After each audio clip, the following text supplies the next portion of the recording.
Olá, boa noite. Começa agora o Jornal da Justiça desta sexta-feira, 23 de julho. Procuradoria da República no Distrito Federal abre inquérito sobre caso de suspeita de pedido de propina em negociação de vacina contra a Covid-19.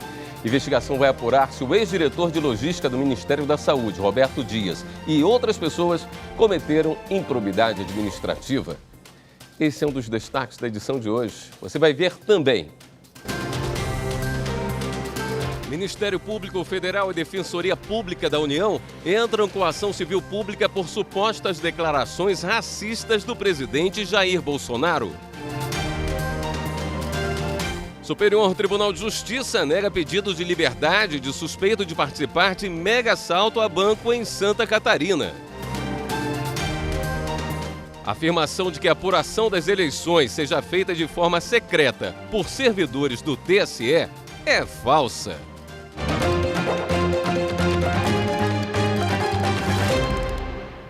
A Procuradoria da República no Distrito Federal abriu inquérito civil para apurar possíveis atos de improbidade administrativa do ex-diretor de logística do Ministério da Saúde, Roberto Dias. Além dele, outras pessoas devem ser investigadas por suposto pedido de propina em negociação para compra de vacinas. O policial militar Luiz Paulo Dominguete Pereira, suposto representante da empresa americana da VAT, alega que Roberto Dias pediu o pagamento de $1 por dose de imunizante que fosse comprada pelo Ministério da Saúde. O inquérito segue agora sob sigilo. O ministro do Supremo Tribunal Federal, Alexandre de Moraes, revogou a prisão preventiva de um homem condenado a cumprir pena em regime semiaberto. Os detalhes com o repórter Renato Rosa. A defesa entrou com um pedido de habeas corpus para um homem condenado a 5 anos de reclusão em regime semiaberto por tráfico de drogas. De acordo com a decisão do juízo da primeira vara criminal da comarca de Joinville, em Santa Catarina, fica autorizado a impor medidas cautelares diversas da prisão que considerar adequadas. No HC, a defesa alegou ser incompatível manter a prisão preventiva quando já fixado o regime semiaberto. Argumentou que o juízo de origem não apontou nenhuma circunstância suficientemente válida que justificasse a prisão cautelar para o resguardo da ordem pública. O Tribunal de Justiça de Santa Catarina e o Superior Tribunal de Justiça, por decisão monocrática, rejeitaram o trâmite de habeas corpus. Ao conceder o pedido, o ministro Alexandre de Moraes, do Supremo Tribunal Federal, explicou que no caso em análise, em regra, incidiria obstáculo ao trâmite do habeas corpus pelo Supremo, uma vez que se volta contra a decisão monocrática do ministro do STJ. Contudo, no entendimento do ministro, a hipótese apresenta excepcionalidade prevista na jurisprudência da Corte, que autoriza a análise do pedido, ainda que não encerrada a apreciação pelo STJ. Para Moraes, os elementos indicados pelas instâncias anteriores são insuficientes para justificar a medida cautelar extrema, pois, segundo consta no processo, o homem foi condenado ao cumprimento de pena privativa de liberdade em regime inicial semiaberto. Dessa forma, em sua avaliação, o ministro pontuou que eventual manutenção da prisão preventiva em regime semiaberto, além de carecer de amparo legal, desvirtua o Instituto da Prisão Preventiva, que pressupõe cerceamento pleno do direito de locomoção. Tal situação, disse, caracteriza verdadeira antecipação do cumprimento da pena sem a definição da responsabilidade criminal do acusado. O ministro concluiu: a prisão não se revela, portanto, adequada e proporcional, podendo ser eficazmente substituída por medidas alternativas. O Superior Tribunal de Justiça negou o pedido de liberdade de suspeito de participar do maior assalto a banco realizado em Santa Catarina. O vice-presidente do STJ, ministro Jorge Mussi, no exercício da presidência, indeferiu liminar em habeas corpus que pedia a libertação de um homem preso preventivamente 2 dias após o assalto cometido contra uma agência do Banco do Brasil em Criciúma, no estado de Santa Catarina, no dia 1º de dezembro de 2020. De acordo com o ministro, o excesso de prazo na prisão preventiva, alegado pela defesa, não foi objeto de análise por parte do Tribunal de Justiça de Santa Catarina, o que impede a apreciação do tema pelo STJ, especialmente em liminar. Na denúncia apresentada, o Ministério Público de Santa Catarina destacou que a cidade inteira ficou sitiada por 30 criminosos, que atiraram milhares de vezes, bloquearam ruas e cruzamentos e fizeram diversos reféns. O crime entrou para a história como o maior roubo de Santa Catarina, com prejuízo estimado em 125 milhões de reais. A polícia conseguiu prender vários suspeitos. Em fevereiro deste ano, o juízo da primeira vara criminal de Criciúma recebeu a denúncia do Ministério Público e manteve as prisões preventivas. Na sequência, pedidos de habeas corpus contra as prisões foram rejeitados pela Justiça Estadual. Um dos suspeitos impetrou habeas corpus no STJ, alegando excesso de prazo na prisão e ausência de fundamentação na decisão que impôs a medida. Ao indeferir a liminar, o ministro Jorge Mussi citou trechos do acórdão do Tribunal Catarinense, nos quais há indícios de envolvimento do acusado com o assalto, bem como o fato dele supostamente ser um dos líderes da organização criminosa. O suspeito também teria confessado aos policiais a participação no crime.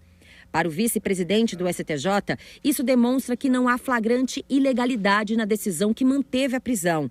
O mérito do habeas corpus ainda será analisado pela sexta turma. O relator no STJ será o ministro Sebastião Reis Júnior. Ainda não há data prevista para o julgamento. E o ministro Jorge Mussi também negou pedido de liminar de um empresário preso na operação Black Flag. O vice-presidente do STJ, ministro Jorge Mussi, no exercício da presidência, negou o pedido de liminar em habeas corpus impetrado pela defesa de um empresário investigado na operação Black Flag, deflagrada em maio pela Polícia Federal e que apurou a operação de um grupo suspeito de praticar crimes contra o sistema financeiro nacional. Entre eles, a obtenção fraudulenta de financiamentos em bancos oficiais, que teriam causado prejuízos de pelo menos 193 milhões de reais. O empresário está preso preventivamente e as investigações apontam que ele atuaria como articulador da organização criminosa, sendo uma pessoa de confiança do suposto líder e responsável pela obtenção de recursos públicos destinados ao enriquecimento dos membros do grupo. No pedido de habeas corpus, a defesa sustentou, entre outros pontos, não estarem presentes os requisitos necessários para a decretação da prisão cautelar e que a medida teria sido fundamentada apenas na gravidade abstrata dos crimes investigados, não havendo fundamentação idônea. Tanto na liminar quanto no mérito do habeas corpus, foi pedida a revogação da prisão preventiva ou a sua substituição por medidas cautelares alternativas.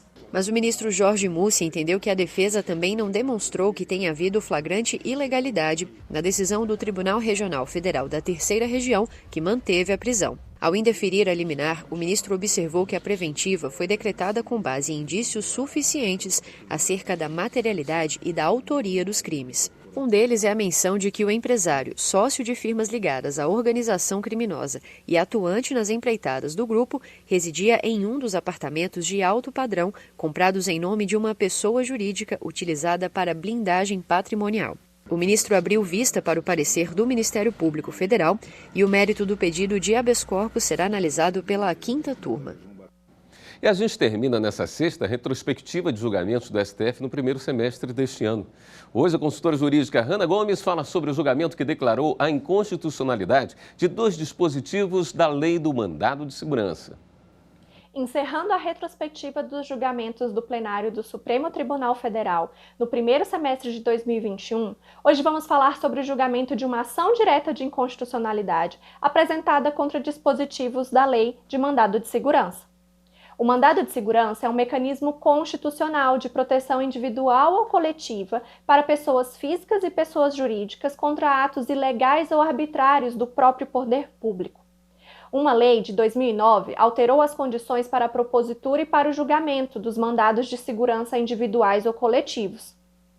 Em uma ação apresentada ao Supremo Tribunal Federal, o Conselho Federal da Ordem dos Advogados do Brasil buscava invalidar vários dispositivos dessa norma, pois considerava que havia uma limitação ao acesso à justiça, violação à liberdade da atividade econômica, afronta ao pleno exercício da advocacia, entre outras alegações. Por maioria, a Corte entendeu pela inconstitucionalidade de apenas 2 dos 6 dispositivos questionados na ação. O artigo 7º, em seu parágrafo 2º, proibia expressamente a concessão de liminar para compensação de créditos tributários, a entrega de mercadorias ou bens provenientes do exterior, a reclassificação ou equiparação de servidores públicos e a concessão de aumento ou extensão de vantagens ou pagamentos de qualquer natureza. Esse dispositivo foi considerado inconstitucional pela maioria dos ministros. Assim também foi o entendimento quanto ao parágrafo 2º do artigo 22, que exigia a oitiva prévia do representante da pessoa jurídica de direito público como condição para a concessão de liminar em mandado de segurança coletivo. Os outros 4 dispositivos questionados na ação foram considerados constitucionais, seguindo o entendimento divergente aberto pelo ministro Alexandre de Moraes. E com esse julgamento, realizado no mês de junho, a gente encerra a nossa retrospectiva sobre decisões no plenário do Supremo Tribunal Federal no primeiro semestre de 2021. Na semana que vem, você vai conferir alguns processos que estão em pauta de julgamento para a Corte no segundo semestre deste ano. Não perca! O Ministério Público Federal e a Defensoria Pública da União ajuizaram nesta sexta-feira ação civil pública contra a União e o presidente Jair Bolsonaro por suposta prática de racismo. O documento cita, entre outras falas, comentário feito pelo presidente na saída do Palácio da Alvorada no dia 8 de julho, quando comparou o cabelo de um rapaz negro a um criatório de baratas, fazendo em seguida associações à falta de higiene. Para os procuradores e defensores, manifestações contendo estereótipos raciais negativos violam normas internacionais e constitucionais e caracterizam discriminação. A ação pede que o presidente e a União sejam condenados a pagar a indenização por dano moral coletivo no valor mínimo de 5 milhões de reais. Pede também que seja feita uma campanha publicitária de combate ao racismo no valor mínimo de 10 milhões de reais. E veja a seguir, Tribunal Superior Eleitoral desmente boato de que a apuração das eleições seja feita de forma secreta por servidores do TSE. Voltamos já.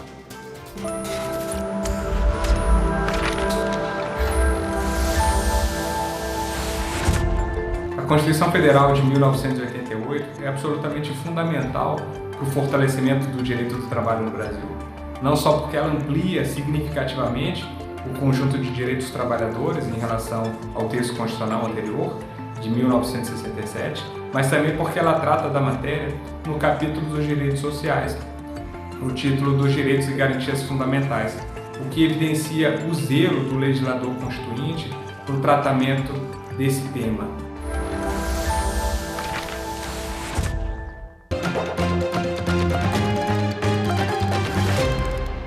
O Tribunal Superior Eleitoral desmentiu a informação de que a apuração dos votos nas eleições é feita em uma sala secreta com poucos servidores.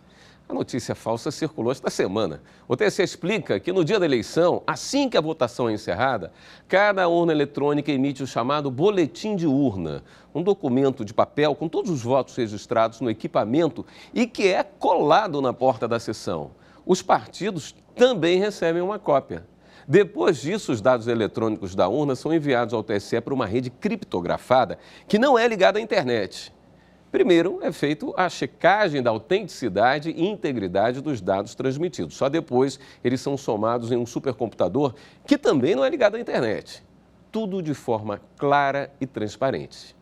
Em 25 anos de votação eletrônica, o resultado divulgado pelo Tribunal Superior Eleitoral sempre foi igual à soma de todos os boletins de urna impressos e colados na porta de cada sessão eleitoral do país.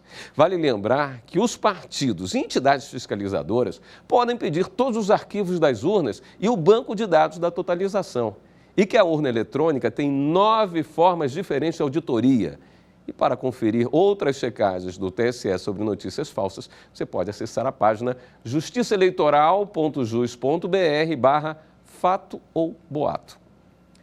O Instituto Nacional do Câncer estima que entre os anos de 2020 a 2022, o Brasil poderá ter mais de 625 mil novos casos de câncer por ano. O Poder Judiciário está atento às demandas dos pacientes. O Superior Tribunal de Justiça tem consolidado decisões favoráveis a quem precisa de tratamento. Veja na reportagem especial de Michele Chiapa. Sabe esse sorriso que Rosângela carrega? Entre os motivos de tanta felicidade está o fato de ter vencido o câncer de mama por 2 vezes. Primeiro em 2012, depois em 2015. Após o diagnóstico em 2012, aí eu fiz o sequenciamento genético e foi realmente verificada com relação à presença da mutação do BRCA1. tá? Que, obviamente, eu herdei da minha mãe e da minha avó materna. Com otimismo, enfrentou o tumor cancerígeno, mas reconhece que o fato de ter plano de saúde ajudou bastante. Entre uma quimioterapia e outra, ela se deparou com mulheres sem as mesmas condições de tratamento. Tive a oportunidade de ir em hospitais públicos e tal, e eu verifiquei realmente a dificuldade, né, em geral. Vi o quanto realmente que eu era privilegiada. Eu verifiquei muitas mulheres que sem acesso sequer aos exames de imagem que eu tinha acesso. Nos 6 primeiros meses de 2020, mais de 1.100.000 mamografias foram realizadas no SUS. No entanto, em razão da pandemia do novo coronavírus, houve queda de 47% no número de exames em comparação com o mesmo período do ano de 2019, quando foram registrados mais de 2 milhões de exames. Diante da pandemia da Covid-19, ir ao hospital, por exemplo, só em caso de necessidade. Porém, a prevenção é o melhor remédio contra o câncer. E isso só é possível com exames de rotina. Nossa saúde é como este jardim aqui. De tempos em tempos, precisa passar por manutenção para continuar saudável e florido. Sem esses cuidados, o resultado pode ser esse. No caso do câncer de mama, quanto mais rápido o diagnóstico, maior a chance de cura. A mamografia é um exame importante porque ele é o exame do rastreamento do câncer de mama. Ele tem uma alta sensibilidade, chegando a 90%. É um exame que deve ser realizado com a periodicidade anual, a partir dos 40 anos. Não faltam leis no Brasil para garantir o direito à saúde. O artigo 196 da Constituição Federal estabelece que a saúde é direito de todos e dever do Estado. A legislação também é específica para pacientes com câncer, como, por exemplo, a Lei 12.732 de 2012, conhecida como Lei dos 60 Dias, que prevê que o tratamento no SUS deve ser iniciado em até 60 dias após o diagnóstico de câncer. Quando há alguma divergência entre as partes, as demandas chegam ao Judiciário. O Superior Tribunal de Justiça está atento aos casos relacionados a pacientes com câncer. Em um dos processos analisados, o ministro Paulo de Tarso Sanseverino garantiu o acesso a um medicamento na qual a bula não previa o uso para o tratamento de câncer de mama, mas que foi prescrito pelo médico com essa finalidade. O plano de saúde se recusou a pagar pelo medicamento, mas a paciente ganhou nas instâncias ordinárias uma ação que pedia o custeio do tratamento e a reparação de danos morais. A operadora recorreu ao STJ. No seu voto, o ministro Paulo de Tarso Sanseverino apontou que o plano de saúde não pode negar tratamentos prescritos por um médico para as doenças que cobrir, mesmo que sejam experimentais. E assim decidiu que o plano de saúde tinha que pagar o remédio, além da indenização no valor de R$10 mil. Em outro julgamento, o relator, ministro Marco Buzzi, da 4ª turma, considerou que o plano de saúde deveria indenizar uma paciente por danos morais depois de se recusar a pagar exame urgente relacionado a tratamento de câncer de mama. Em seu voto, o ministro Buzzi apontou que a jurisprudência do STJ considera que, em casos de urgência e emergência, a recusa indevida de cobertura gera agravamento ou aflição psicológica ao paciente, ante a situação vulnerável que se encontra e que justifica a indenização fixada, no caso, em R$10 mil. Para quem tem plano de saúde e não consegue autorização para algum procedimento, este advogado orienta, antes de entrar com uma ação na justiça, a melhor alternativa é tentar resolver com o plano de saúde primeiro. Sempre tentar buscar administrativamente com a operadora. Se não houver, resposta da operadora, se não houver interesse, aí buscar a Agência Nacional de Saúde. O judiciário é muito sensível, né? Dificilmente um juiz vai negar a concessão de uma tutela de urgência para um caso grave. Próximo bloco, a trajetória da TV Justiça é o tema de hoje da nossa série especial sobre os 130 anos do STF. Em instantes.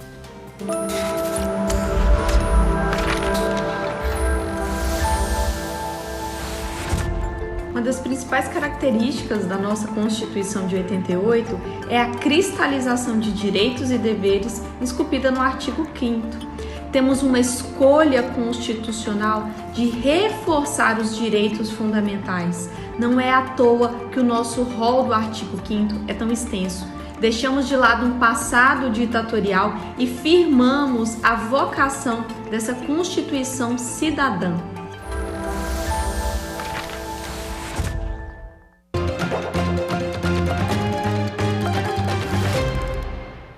A criação da TV Justiça foi um marco na garantia da publicidade e transparência do Poder Judiciário. O Supremo Tribunal Federal é a única corte constitucional do mundo que transmite ao vivo as sessões de julgamento. Em mais uma reportagem especial dos 130 anos do STF na Era da República, você vai saber como surgiu a TV Justiça e o papel da emissora para aproximar judiciário e sociedade.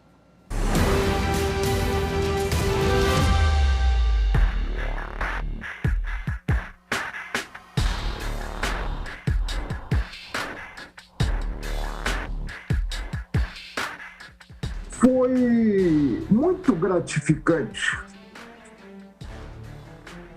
ter sancionado a lei da criação da TV Justiça.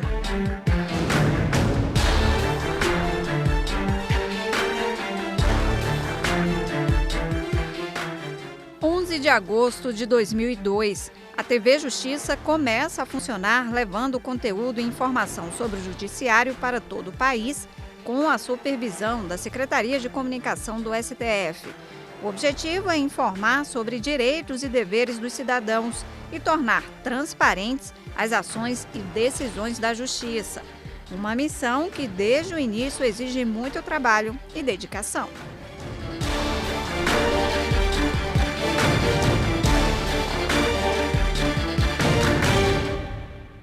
A ideia de uma emissora institucional e informativa sobre o Poder Judiciário saiu do gabinete do ministro Marco Aurélio Mello.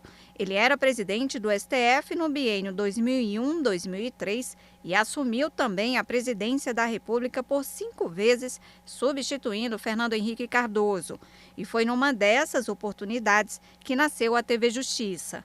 A Lei 10.461 foi sancionada em maio de 2002. Por essas coincidências que não se busca da vida, acabou sendo sancionado por mim graças a uma visão democrática do presidente Fernando Henrique Cardoso. 3 meses depois foram inauguradas as instalações da TV Justiça no edifício sede do STF, em Brasília. E com a TV, uma inovação. O Supremo Tribunal Federal foi a primeira corte do mundo e única, até hoje, a transmitir os julgamentos das sessões plenárias ao vivo. Foi um marco na história da TV brasileira, né? Nunca havia sido transmitida uma sessão na íntegra do Supremo Tribunal Federal. Desde então, esse trabalho foi se aperfeiçoando e cada vez mais conquistando a confiança da sociedade. O cientista político e sociólogo Antônio Lavareda é responsável por um estudo de opinião pública sobre a imagem do judiciário brasileiro, divulgado pela Fundação Getúlio Vargas em 2019. Segundo o levantamento, 63% da população brasileira consideram importante a cobertura das sessões de julgamentos. As pessoas concordam muito em grau e concordam, né, que essa transmissão contribui para o melhor entendimento das atividades do tribunal. É muito importante, então, e necessário que os órgãos do Poder Judiciário interajam com a sociedade, conferindo publicidade às informações de interesse coletivo e promovendo maior visibilidade institucional, como a transparência nos julgamentos das sessões da Corte. Em quase 20 anos, a TV Justiça passou por várias reformulações e se modernizou para aproximar ainda mais o cidadão e o judiciário. Foram criados novos programas com uma linguagem mais acessível a quem não tem formação jurídica. A emissora também intensificou as parcerias. Atualmente são veiculados na programação da TV 18 programas de parceiros e 15 programas de produção própria, com um jornalismo diário em 2 edições. A TV Justiça emprega 138 pessoas que todos os dias dão o seu melhor para levar a notícia do judiciário à população. No Jornal da Justiça de hoje, vamos falar sobre as obrigações de empregados e empregadores. Em 2020, com pandemia, novas mudanças. Parte das atividades passou a ser feita em sistema de home office para garantir o distanciamento social. E mesmo dessa maneira, a TV Justiça, assim como o Judiciário, não parou. Em todo o ano de 2020, foram produzidos 685 programas e documentários, 5.944 reportagens e transmitidas 501 sessões e audiências públicas. A TV ainda disponibilizou um horário da programação para exibir as teleaulas para os estudantes de escolas públicas do Distrito Federal que tiveram que ficar em casa por causa da pandemia. O uso das redes sociais também foi intensificado. A TV Justiça alcançou 100 mil seguidores no YouTube e 366 mil seguidores no Twitter. No ano passado, a emissora estreou no Instagram e no Facebook. Toda essa ampliação permitiu prestar ainda mais serviços à sociedade e cumprir o papel de principal canal de comunicação entre a Justiça e a população. Um papel insubstituível, um papel inestimável.